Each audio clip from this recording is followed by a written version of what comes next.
जमाने में हजारों वर्ष पहले हमारे सनातन परंपरा के मूल पुरुष गुप्त रूप से करते थे। उनको मालूम है कि काल पुरुष तत्व में लाभ स्थान में कुंभ है, यानी कुंभ कुंभ राशि समझिए, कुंभ ही काल पुरुष के लाभ स्थान में है। और अक्षय तृतीया को आप जो भी करो वो लाभ स्थान में होना जरूरी है।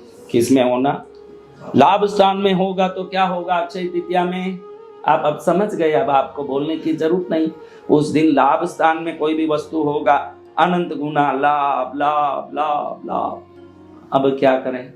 ध्यान रखें, ये लाभ स्थान का कुंभ शनि का होने से यहाँ पर सूर्य गुरु की युक्ति होनी जरूरी है। सूर्य गुरु की युक्ति कैसे?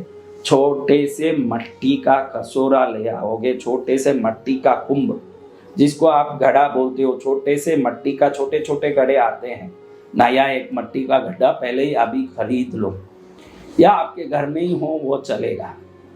उसमें ये सूर्य का है, ये मट्टी का घड़ा सूर्य का है लाल रंग का होने से। कॉपर का भी लोटा चलेगा, कॉपर का लोटा आपके घर में है, वही पूजा के घर में अधिकतर सब घरों में कॉपर का लोटा तांबे का होता ही है। तो कॉपर का लोटा है तो वो चलेगा अपने आप। कॉपर का लोटा भी सूर्य का है और मट्टी का जो बर्तन है वो भी सूर्य का है। तो मट्टी का बर्तन हो या कॉपर का लोटा हो, इनमें पीला वस्त्र अंदर डाल दो, इसके बाहर तक एक पीला वस्त्र। ये पीला वस्त्र गुरु है। पहले हमारे लोग ये रहस्य क्रिया अक्षय तृतीया पर करते थे, क्योंकि ये लोटा कुंभ है और कुंभ में पीला वस्त्र डालते ही काल पुरुष तत्व का लाभ स्थान में ये लोटा आ जाता है। क्या आ जाता है? लोटा। ये लोटा, ये तांबे का भी हो सकता है, मिट्टी का भी। आप इस क्रिया को रहस्य रूप से करना, किसी को बताना मत। ये वीडियो मैं फैलाऊं, आपको कोई वीडियो फैलाने की जरूरत नहीं है। जिसके तकदीर में होगा वो उस वीडियो को देख लेगा। वीडियो को सब जगह भेजिए, सब्सक्राइब करिए, लाइक कीजिए।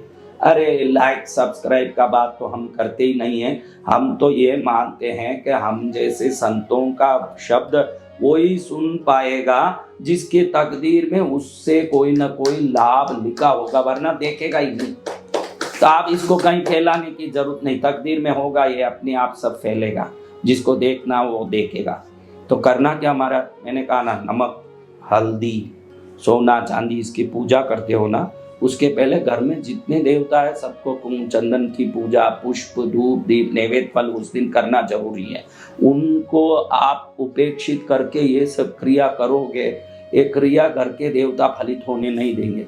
उनको तृप्त करना हो सके तो ये करने के बाद गौ पूजा भी करना, एक गौ पूजा करना, एक ब्राह्मण को दान देना, किसी गरीबों को कुछ देना। बाद में पहले घर के देवताओं की पूजा, फिर गौ पूजा, ब्राह्मण पूजा, गरीबों को दान, ये सब करके बाद में मैं जो बोल रहा हूँ ये क्रिया करना। नमक रखना, हल्दी रखना, सोना चांदी रखना, फिर एक मट्टी के या तांबे के लोटा हो या कलश, उसको कुंभी माना जाता है।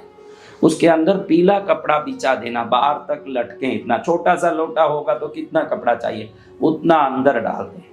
उसके अंदर 11,000 रुपया, 5,000 रुपया, 21,000 रुपया, जितना आप सोचते हो, 1100 रुपया, आपकी मर्जी, उतना पैसा डाल के उसको पूजा करो। ये क्या, इससे क्या होगा? ये क्या टोटका है? ये टोटका नहीं है, ये कोई उपाय टोने टोटके नहीं है। ये क्या है? काल पुरुष कभी भी लाभ के स्थान में कुंभ में ही रहता है, यानी उस दिन उस लोटे में लाभ का स्थान है। उस लाभ के स्थान में अगर आप रुपया डाल देते हो अक्षय के तृतीया के दिन, आप उस दिन आपकी संपत्ति, गाड़ी, घर, आपकी स्थिति को एक नोटबुक में लिख के रख लो कि मेरे पास ये गाड़ी है, कार है, ये 2 व्हीलर है, ऐसा घर है, मेरे पास अंदाज इतना सोना है, इतनी संपत्ति है। वो सब जरूर आपने एक नोटबुक में लिख के रख लो। अगले अक्षय तृतीया तक ये लाभ स्थान में गया हुआ पैसा अनेकों गुना बन के अगले अक्षय तृतीया पर जब आप नोटबुक में अगले अक्षय तृतीया पर अपनी स्थिति लिखने जाओगे तो तो ज्योतिष क्या है, देवता क्या है, सनातन धर्म की शक्ति क्या है, धर्म क्या है, संतों की वाणी की शक्ति और सिद्धि क्या है, सब आपको समझ आ जाएगा। आपका बुद्धि और आंख दोनों फटे रह जाएंगे कि ऐसी शक्ति गुरुदेव ने उपाय से बता दी कि एक लोटे में पीला कपड़ा डाला, और लोटा पीला कपड़ा नहीं है, काल पुरुष तत्व के अनुसार लाभ स्थान आपके घर में प्रकट हो गया अक्षय तिथियों के दिन। उसमें जो डाला आपने पैसा 1000 गुना, लाख गुना, करोड़ गुना, ऐसे कैसे? आप शक्ति करो, आप विश्वास करो, आप भक्ति करो, आप श्रद्धा करो। अगर सूर्य देव पंच पांडवों को अक्षय पात्र दे सकते हैं, भगवान कृष्ण सुदामा को पूरा वैभव और अनंत युगों तक जीने का समृद्धि दे सकते हैं, लक्ष्मी को नारायण अपने हृदय में स्थान दे सकते हैं, भगीरथ पर गंगा प्रसन्न होकर धरती तक पहुंच सकती है, तो उस दिन की आपकी भक्ति आपको भी राजा बना सकती है। ये ध्यान में रख लो आप अच्छे से। और क्या करना महाराज, फिर ये लोटे के पैसे को, इस पैसे को मां रहने दें, पड़ा रहने दें, उतना ही पैसा रखो। आपकी कमजोरी है, 1100 रुपया रखो। आप आराम से 5000 को भूल सकते हो, 5000 रखो। 51,000 को भूल सकते हो, 51,000 रखो। आप 1,00,000 को भूल सकते हो, 1,00,000 रखो। जितना उदारता से रखोगे, क्योंकि जितना डालोगे उतना अधिक गुना बनता जाएगा। आप उसमें कंजूसी करोगे तो आपकी कंजूसी उस आय को, उस समृद्धि के अनंत गुना बनने को रोकेगा। उसमें दिल खोल के, पैसा मेरे पास ही तो पड़ा है। अक्षय तृतीया के पूजा के बाद उस लोटे को पैसे के साथ लेके अपने किसी अलमारे में रख दो। वो जादुई आकर्षण से अपना काम करता रहेगा। लोटे में रहा हुआ पैसा लाभ स्थान में रहा हुआ धन है। लाभ स्थान में रहा हुआ धन सदा आपको अनंत गुना लाभ लाभ लाभ लाभ करता ही रहेगा ना। आपके जीवन में आनंद का बहार प्राप्त करोगे। उस दिन थोड़ा स्वाध्याय करो धर्म का, अच्छे श्लोकों का, ताकि आप में ज्ञान का अक्षय आनंद आता रहे, ज्ञान बढ़े। व्रत करो, तपस्या करो, दान करो, दूसरों पर दया करो, गरीबों के लिए छतरी, मटकी, अन्न कुछ भी दो। आप तुअर की दाल उस दिन दोगे तो आप पर गुरु प्रसन्न होंगे। हरे मूंग की दाल उस दिन दोगे, उस दिन बुधवार भी होने से हरे मूंग की दाल का दान आप में बुध को बहुत गुना उच्च कर देगा। और बुध उच्च का होगा तो राजयोग में सहयोग, व्यापार में सहयोग, ये सब करने वाले बुध हैं। और उस दिन बुधवार होने से 12 से 1 बजे तक दोपहर में शुक्र हो रहा में बुध शुक्र के संयोग में पूजा, ये मैंने जो क्रिया बताई वो सब करनी जरूरी है। और आपको मैंने अच्छे से बता दिया मेरे बच्चों कि पहले आपको घर को साफ करना चाहिए। उस दिन पूरे घर को नमक के पानी से, गुनगुना पानी से घर को पोंछे, शुद्ध करें, घर को व्यवस्थित कर दें, एकदम साफ सुथरा करें। पहले दिन ही जाला वाला निकाल के अलमारे को साफ करके, उस दिन जो घर शुद्ध रहेगा वो घर स्वर्ग की तरह अनंत गुना आनंद भी तो देगा। उस घर को शुद्ध रखें और शुद्ध रख के उस घर में पहले इष्ट देवता की पूजा करें। जितने देवता है सबको चंदन लगाएं, पुष्प चढ़ाएं, धूप दीप करें, नैवेद्य फल चढ़ाएं, तांबूल चढ़ाएं, नमस्कार करें, उनको प्रार्थना करें घर की रक्षा के लिए, स्वयं में ज्ञान भक्ति वैराग्य सद्गुण संस्कार के लिए प्रार्थना करें।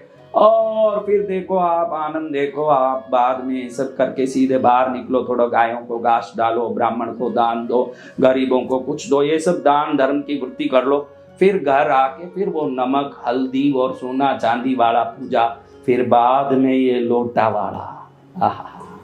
मुझे तो लगता है कि ये लोटे लाभ स्थान में जो रहस्य था वो आज खुल गया तो भारत समृद्ध होगा। इससे तो मुझे ही आनंद भी है कि भाई हमारा भारत शक्तिमय देश बने, भारत विश्व का सर्वोत्तम गुरु बने, ये इच्छा भी है। तो आप इस उपाय को करो। ये सर्वोत्तम रहस्यमय उपाय आपको लाभ देने वाला है। उस दिन वही काम करें जिसमें लाभ हो, वही काम करें जिससे पुण्य बढ़े, वही काम करें जिससे पापों का क्षय हो, वही काम करें जो आगे जाके हमको कोई दुख देने वाला कारण न बन जाए। किसी भी प्रकार के क्रोध, अपशब्द, बुरी भावनाएं सबसे उस दिन मुक्त रहें। क्योंकि इतिहास में युगों युगों से उस दिन लोगों को जो भी मिला जिन जिन को भी मिला वो अक्षय बनने वाली वस्तु मिला। उसी दिन क्यों? क्योंकि उस दिन की ग्रह नक्षत्र के शक्ति और संयोग ऐसे होते हैं कि उस दिन जो करते हैं वो अक्षय होता है। इसको देवता क्या भगवान भी जानते हैं, इसीलिए सुदामा को उसी दिन आकर्षित करते हैं और उसी दिन उनका वैभव को अनंत गुना कर देते हैं, क्योंकि वो अक्षय तृतीया करते हैं। तो भगवान भी ये जानते हैं कि करना इसी दिन ही चाहिए, तो आपके लिए भी भगवान उसी दिन करेंगे जो करना है। इसलिए आप उस दिन इन सब कार्यों को करके अक्षय तिथियों को एक व्यापार का दिन न बनाते हुए, लोभ का दिन न बनाते हुए, भक्ति का, व्रत का, दान का, आनंद का, प्रेम का, अपनेपन का, सौहार्द का, दया का, व्रत का पावन पर्व बना के अक्षय तृतीया का एक स्वरूप को प्राचीन पुराणोक्त वेदोक्त धर्मोक्त त्योहार बना के हम भी प्रसन्न रहें, परिवार को भी समृद्ध सुखी करें। भारत में त्योहारों का असली उद्देश्य क्या था, ये विश्व को दिखाने में हम भी तत्पर रहें। अक्षय तृतीया को श्रेष्ठ बनाएं।